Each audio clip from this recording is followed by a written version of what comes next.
Apparently, Lithuania has a labor problem.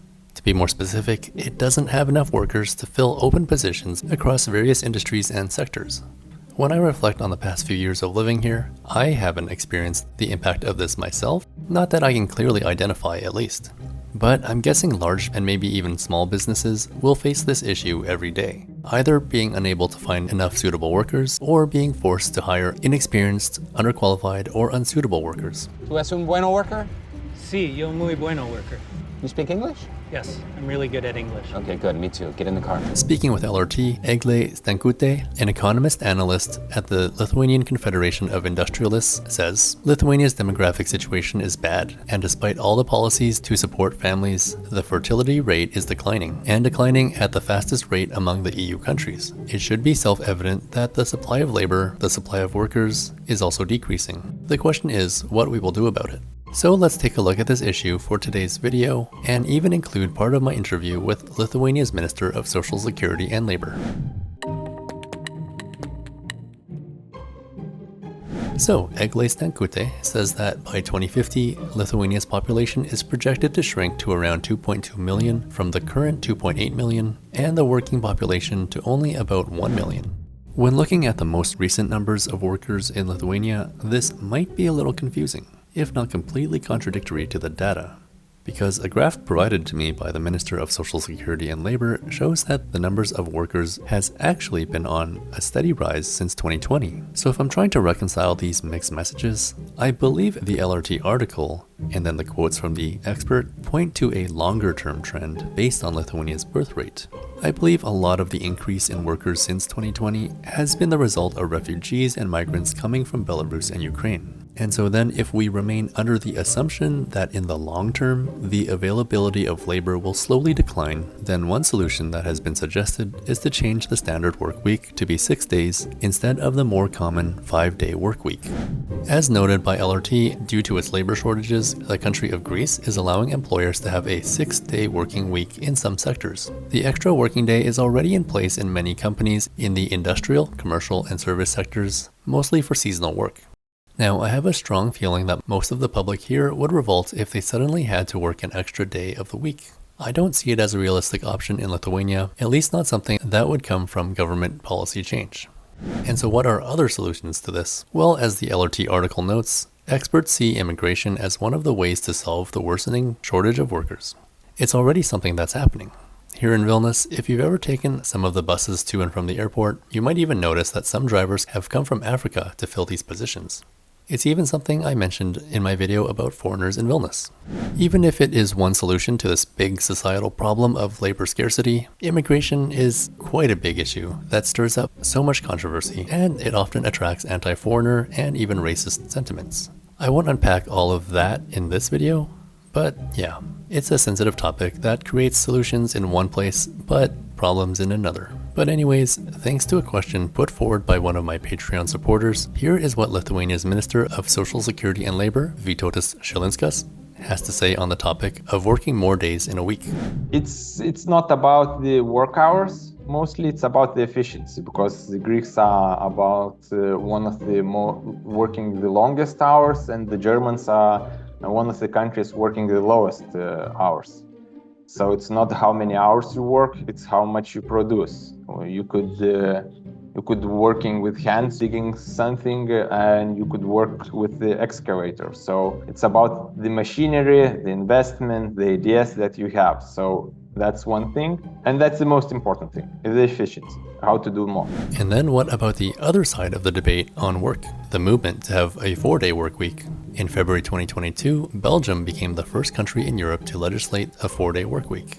Germany and Portugal are considering something similar, while, according to Euronews, companies in the UK who ran a 4-day work week for a 6-month trial called that quote-unquote extremely successful. I think for most, if not all of these countries, it's about doing more during those 4 working days than actually working less than what is accomplished during a 5-day work week. Pretty much what the minister said earlier about efficiency and productivity. And so what about Lithuania? Well, a poll run by LRT had the following results. 51% of people asked said they would approve of a 4-day work week instead of 5 days. 35% of those who were asked were opposed to this, and then 14% had no opinion. I should note that a 4-day work week does already exist for one part of Lithuanian society. As of 2023, public sector employees with children under the age of 3 are allowed to work 32 hours a week without any reduction in their pay. The Speaker of Lithuania's parliament, Seimas, said that the 4-day work week would help the public sector better compete for talent against private sector companies that offer higher pay. Minister Šilinskas told me that he is personally entitled to do this himself since he has a young child. However, he has never used it because he says that he is quote-unquote not motivated by leisure time. He then tells me that he is instead motivated by solving problems and that big problems require a lot of time and effort to solve. I joked with him saying that it sounded like a very political / public relations type of answer, even though it's probably true for the work that he's trying to do. I should make it clear that even though he's the minister of a government ministry, he isn't up for election, so none of this is political advertising. But anyways, when it comes to broader Lithuanian society, Minister Šilinskas also has a fair bit to say on the idea of a 4-day work week. I feel that it's not often honest discussion. It's when people say that we'll work less and we'll get the same, they often forget if we produce the same. So if we produce the same, we'll get the same. It's true. But if we produce less, we'll get less. It's how the economics, it's how the real life works. I often feel that politicians do not say this important part. And if you would ask the person whether he would like, to produce the same during 4 days or 5 days, I don't know which is better. Now we have people working, at the factories 4 days a week, but they work 12 hours a day. So they work overtime. So it's not about the, days have been worked. It's more about the hours and how much have been produced. And for Lithuania, I feel that the debate is too early. Again, when in Lithuania I said its labor costs was 10 euros, now it's 15.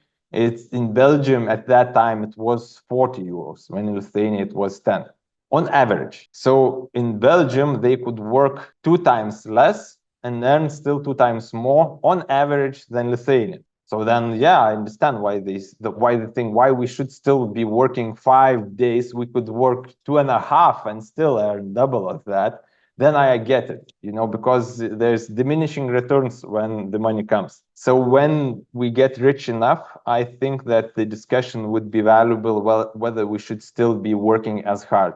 But we aren't there yet. When people think about this 4 days work week, they think that I will work less, but let's say teachers, doctors, and everybody else would still continue working as usual. So we should understand, that the teacher will teach only 4 days, not 5, that the doctor will operate only 4 days, not 5, technician and so on, everybody would work less. And when you ask whether you would accept 4 days a week on these conditions, the answer is not that easy then, when you see the full picture. And not only the pros, but the cons of this change.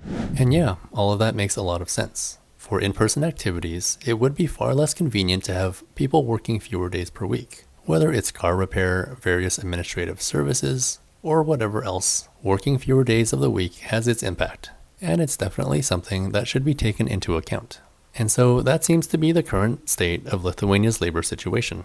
A labor shortage exists, and without migrants or Lithuanians making more babies, it's a problem that will continue to get worse as time goes on. Working more is one solution, bringing in foreign labor is another solution, and then, as the minister pointed out, finding ways to work more efficiently and be more productive is another way to address the problem. And so what do you think of a 6-day work week? What do you think of a 4-day work week? And how do you think Lithuania can best address its labor shortage? Let me know what you think by leaving a comment. As always, thank you so much for watching, and I'll see you next time. If you enjoy this channel and want to support me in making more videos, please consider becoming a Patreon patron. There's a link down in the description for you to check out. Thanks so much for watching.